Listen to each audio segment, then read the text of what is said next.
everybody has to have an alter ego, right? And I've been thinking about what my alter ego would be, and I think I have an alter ego.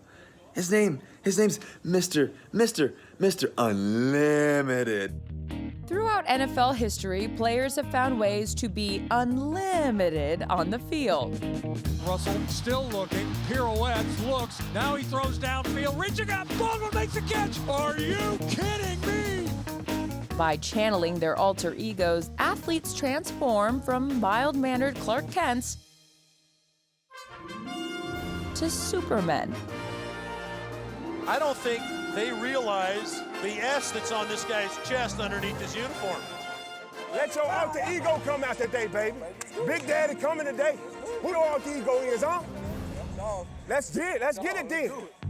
To find out why certain players tap into another persona, we turn to an author who wrote the book on alter egos. It's this little advantage that you have that no one else knows that you have. It's my alter ego, T. Please do not bring him out. Everyone that's watching this has already used an alter ego because as children, we use them all the time.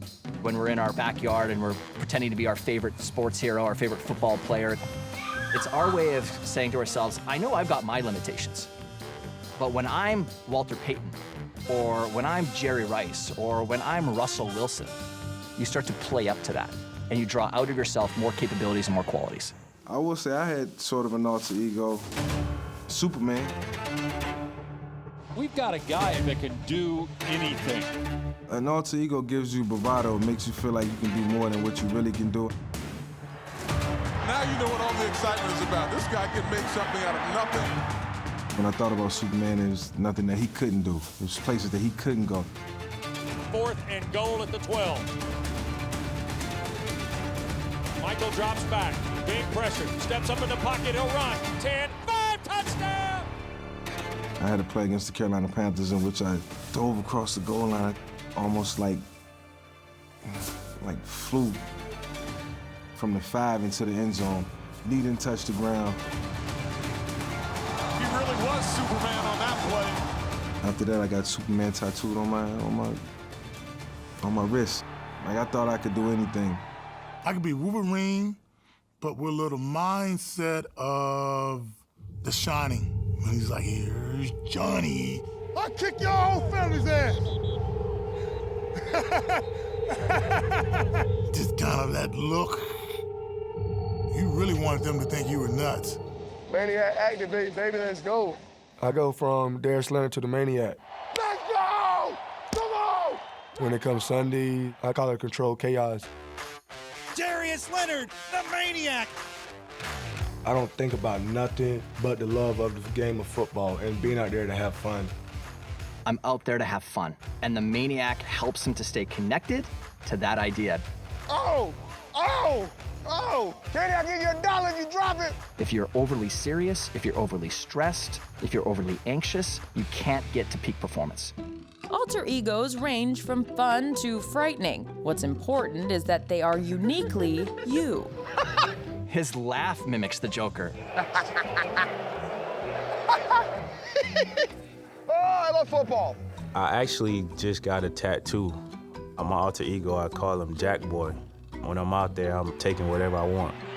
He is playing out of his mind. It's a wrestler named Stretch Mark Simmons. So, there you have it. Stretch Mark Simmons. Of all the alter egos that are unleashed on Sundays, one transformation was undeniable. Brian Dawkins, Wolverine. That's a physical and emotional transformation that takes place. Good doggy! You know what time it is! When I seen him come out that tunnel, that definitely wasn't the guy that I want hit me. Oh, and he hit. I just never felt pain the way I felt when I got hit by Brian Dawkins. So I guess that was the alter ego Wolverine coming out. You know, kudos to him. I've always liked Wolverine and how he is, and the fact that he never backs down from a battle, the fact that he's intense all the time. Bring what you got to the doggone table, man.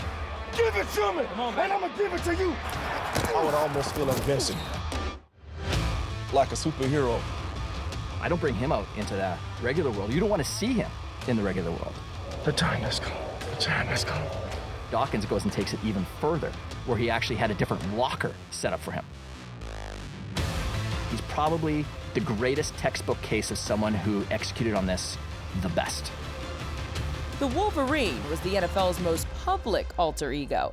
But like Bruce Wayne's Batman, this on-field superhero never revealed his secret identity. You know Bo Jackson played with alter ego? No, I didn't. You know who his alter ego was? What? Jason from Friday the 13th. Oh my God. Really? Voorhees? Crystal Lake? Yeah, of course, man. That dude was scary. Scary as hell.